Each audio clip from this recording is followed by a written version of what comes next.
ఉగ్రదేశంలో ఊహకందని పరిణామాలు జరుగుతున్నాయి. భారత్తో యుద్ధంలో పత్తా లేకుండా పోయిన పాకిస్తాన్ ఆర్మీ చీఫ్ ఆసిమ్ మునీర్ను ఫీల్డ్ మార్షల్గా ప్రమోట్ చేశారు.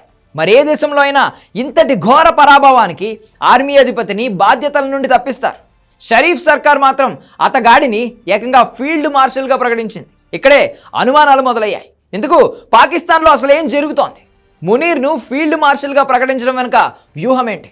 ఫీల్డ్ మార్షల్ ప్రకటనతోనే ఇస్లామాబాద్లో సైనిక పాలన మొదలైందా? టాప్ స్టోరీలో చూద్దాం.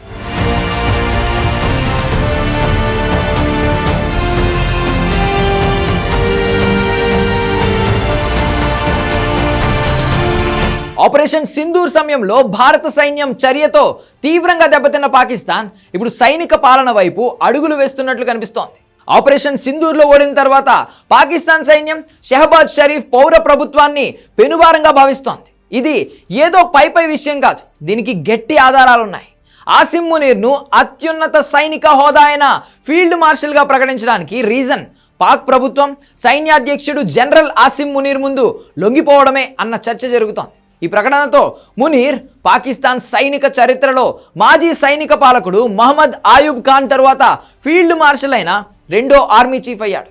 1959లో మహమ్మద్ అయూబ్ ఖాన్ ఈ ర్యాంక్ పొందారు. కానీ ఇద్దరి నియామకం పరిస్థితుల్లో చాలా తేడా ఉంది. అయినప్పటికీ తెర వెనక నుండి ఆసిమ్ మునీర్ అయూబ్ ఖాన్ మార్గాన్ని అనుసరిస్తున్నాడు అనే అనుమానాలు కలుగుతున్నాయి. అయూబ్ ఖాన్ 1958 నుండి 1969 వరకు పాకిస్తాన్ అధ్యక్షుడిగా ఉన్నాడు. 1958లో సైనిక తిరుగుబాటు ద్వారా అధికారాన్ని చేజిక్కించుకుని తనను తాను అధ్యక్షుడిగా ప్రకటించుకున్నాడు. 1959లో పదవీ విరమణ వయస్సు దగ్గర పడుతున్నప్పుడు తనకు తానుగానే ఫీల్డ్ మార్షల్ హోదా ఇచ్చుకున్నాడు.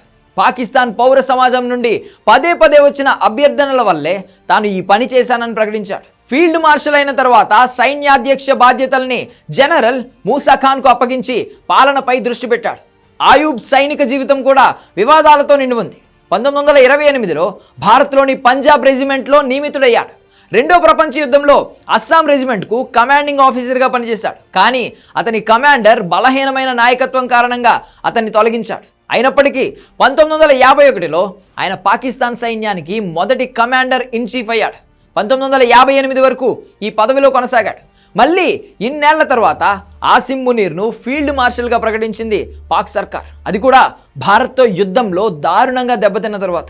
ఇక్కడే ఫీల్డ్ మార్షల్ ప్రభుత్వం ఇచ్చిందా, లేక 1959లో ఆయూబ్ ఖాన్ చేసినట్లే ఆసిమ్ మునీర్ కూడా హోదాను లాక్కున్నాడా అన్న అనుమానాలు మొదలయ్యాయి. నిజానికి భారత్తో ఉద్రిక్తతల సమయంలోనే పాక్లో సైనిక తిరుగుబాటు మొదలైంది. షరీఫ్ నేతృత్వంలోని ప్రభుత్వాన్ని డమ్మీగా మార్చేశారు. బలహీన ప్రధానిగా పేరు తెచ్చుకున్న షహబాజ్ మొదటి నుండి సైన్యం చెప్పు చేతల్లోనే ఉన్నారు. దానిలో భాగంగానే ఐఎస్ఐ చీఫ్గా ఉన్న మహమ్మద్ ఆసిమ్ మాలిక్ పాక్ జాతీయ రక్షణ సలహాదారునిగా నియమితులయ్యాడని చెబుతున్నారు. మాలిక్ పాకిస్తాన్ 10వ NSA కాగా ఐఎస్ఐ చీఫ్గా బాధ్యతలు నిర్వహిస్తున్న వ్యక్తికి ఈ పదవి కట్టబెట్టడం, ఒకేసారి 2 ప్రధాన పదవులకు ఒకే వ్యక్తిని నియమించడం కూడా ఇదే తొలిసారి. ఈ నియామకంతోనే పాకిస్తాన్లోని షరీఫ్ సర్కార్ స్థానంలో సైనిక ప్రభుత్వమే ఉందని తేలిపోయింది. జాతీయ భద్రతా సలహాదారు నియామకంతో పాకిస్తాన్లో అన్ని అధికార కేంద్రాలు మునీర్ నియంత్రణలోకి వచ్చేశాయి. షహబాజ్ షరీఫ్ పూర్తిగా బలహీనపడ్డాడు. ఈ సమయంలోనే ఫీల్డ్ మార్షల్గా నియమిస్తూ షరీఫ్ సర్కార్ ప్రకటన చేసింది. ఇదంతా పేరుకు ప్రభుత్వమే చేస్తున్నట్లు కనిపిస్తున్నా చేయిస్తుంది మాత్రం ఆసిమ్ మునీరే. జనరల్ మునీర్ ఉగ్రవాదాన్ని తిరుగుబాటుకు ఆయుధంగా ఉపయోగించాడు. పహల్గాం దాడి తర్వాత ప్రపంచం మొత్తం మునీర్ను ఉగ్రవాది అని పిలుస్తోంది. మునీర్ను పెంటగాన్ మాజీ అధికారి మైకేల్ రూబిన్, ఒసామా బిన్ లాడెన్తో పోల్చారంటేనే అతడు ఎంత కిరాతకుడో అర్థం చేసుకోవచ్చు. వాస్తవానికి పాకిస్తాన్ ప్రజాస్వామ్య దేశమేనని నమ్మించడానికి ఇస్లామాబాద్ ప్రయత్నిస్తూ ఉండగా అధికారం మాత్రం సైన్యం చేతిలో ఉంది అన్న నిజం ఆసిమ్ మునీర్ తీరుతో స్పష్టమవుతోంది.